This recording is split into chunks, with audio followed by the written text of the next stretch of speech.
When Stone Yi first stepped in to support Stone Hao, the scene was electrifying, nearly sparking chaos across the 9 heavens and 10 earths. In a bid to secure 500 years of peace from the foreign realms, under the advocacy of figures like Jin Taijun, who advocated surrender, Stone Hao, who had just made significant contributions, was sacrificed to the foreign lands. Within the Emperor's Gate, the shameless acts of the Emperor appalled many valiant warriors, igniting flames of fury within them. Ironically, outside the Emperor's Gate, the supreme beings of the foreign realms showed open admiration for Stone Hao. They promised him royal status in their realm, even surpassing royalty. This grand irony left many righteous cultivators feeling a burning sensation of indignation. Stone Hao, already chilled to the bone, cared little about the treatment he would receive in the foreign lands.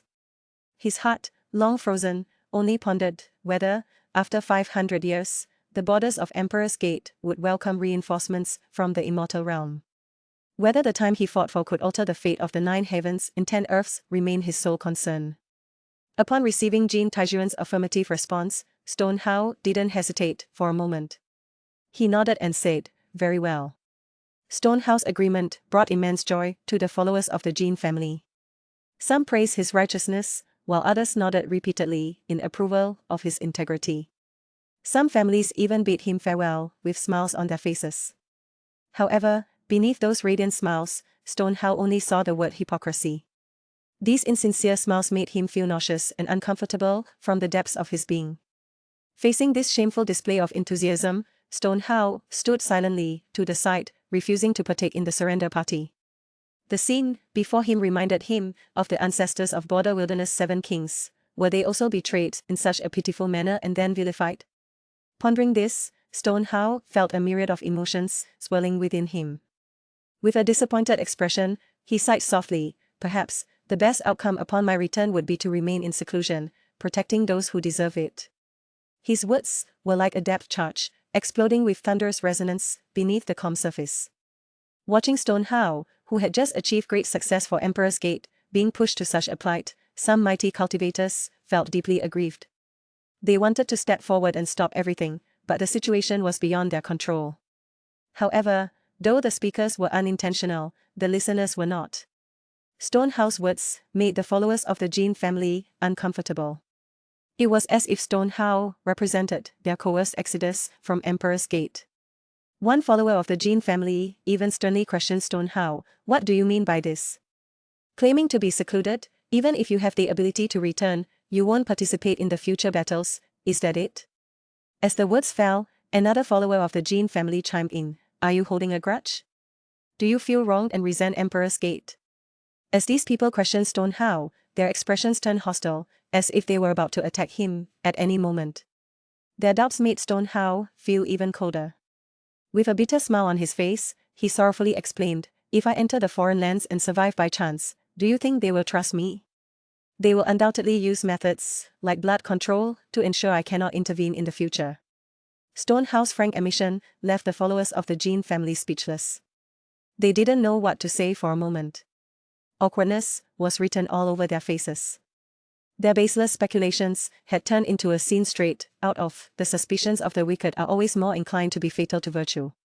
Just then, Tianjie Yi, Chao Yusheng, Chang Gongyan, and other close friends of Stone Hao approached. Each one of them sincerely shouted, "Don't leave." Facing these friends whom he might never see again, Stone Hao felt countless regrets in his heart, but he could only suppress them. In the end, he just patted his friends' shoulders and said, "Take care." After bidding farewell to Chang Gongyan and the others, a voice familiar to Stone Hao pierced through the crowd and approached him. It was his cousin, Stone Yi. The two should have been archenemies years ago, but now, they fought together for the 9 heavens and 10 earths, and the two brothers had long forgiven each other. Seeing his cousin's current plight, Stone Yi couldn't help but feel distress for him. Stone Hao, who was once a hero of Emperor's Gate, was now sacrificing himself for Emperor's Gate's peace. Yet within Emperor's Gate, there were only people trying to sell him out. How pitiful. With a furrowed brow, Stone Yi's heroic face was filled with confusion. He looked at his cousin with concern and asked, "Is this worth it?" Stone Yi's soul-searching question struck deep into the softest part of Stone Hao's heart. A hint of a strange expression flickered in his eyes, but quickly vanished. Instead of directly answering Stone Yi's question, Stone Hao earnestly requested, as fellow members of the Stone clan, you are destined to be very powerful. Please take care of the so-called descendants of the sinful blood. Stone Yi's gaze dimmed instantly. He understood his cousin's determination and respected his choice. In the future, Stone Yi would also wholeheartedly fulfill Stone Hao's final request. After hearing Stone Hao's farewell words one by one, a supreme figure couldn't bear it in his heart and wanted to persuade Stone Hao to take someone with him. Young friend, let someone accompany you, and in the future, they can bring you back. If Stone Hao encounters any mishap in the foreign lands, at least there will be someone to retrieve his body and bring him back to the 9 heavens and 10 earths. However, Stone Hao firmly refused, saying loudly, there's no need. A man travels far and wide, every place is home. Wherever I die, that's where I'll be buried. All mountains, under heaven, are the same. His resolute words were like thunder echoing through Emperor's Gate. Some cultivators couldn't help but shed tears. Qingyi also showed a hint of hesitation and panic for the first time. At this moment, she was no longer the lofty holy maiden of the patching heaven sect, but a worried and hesitant young woman. With tears of despair and reluctance, she gazed into Stone Hao's eyes. Finally, amidst the choked sobs of Qingyi, Little Rabbit, and other friends, Stone Hao bade farewell to everyone. Just as he was about to step onto the teleportation array to leave Emperor's Gate for the foreign lands, the people of the Jin family were becoming impatient, as if they wanted to send Stone Hao to the foreign lands the next second. The despicable actions of the Jin family completely ignited the fury in Tenjiao Yi's heart. Tenjiao Yi, who feared neither heaven nor earth, immediately scolded angrily, you old hags, are you in such a hurry? Hearing their ancestor being scolded, the people of the Jin family's faces turned colder. They looked at Tenjiao Yi and others with a chilling air, and some even coughed as a warning to Tenjiao Yi. Faced with the warning from the Jin family, Tenjiao Yi erupted with even more intense aura. He glared back fiercely, extremely displeased, and said, is there something wrong with your throat? Why are you barking here? Seeing Tenjiao Yi being too much, the Jin family's people immediately retorted angrily, you've gone too far.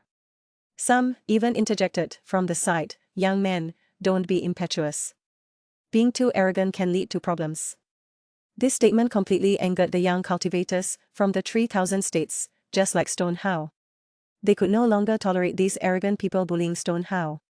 For a moment, Chang Gongyan, 10 Crown King, the witch, and others all stepped forward together, glaring coldly at the Jin family's people.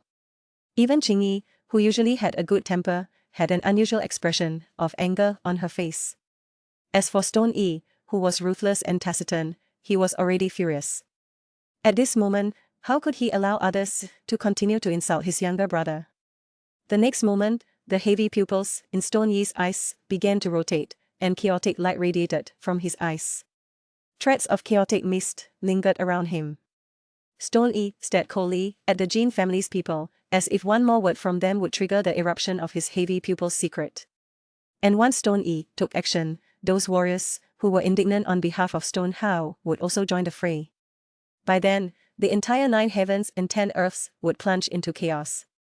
However, Stone Yi's first move for Stone Hao was eventually put to rest under the intervention of figures like Ji Hong Grandmaster. Yet, for Stone Hao, he keenly felt his cousin's affection. Therefore, before leaving for the foreign lands, he specifically left a gift for his cousin, Stone Yi.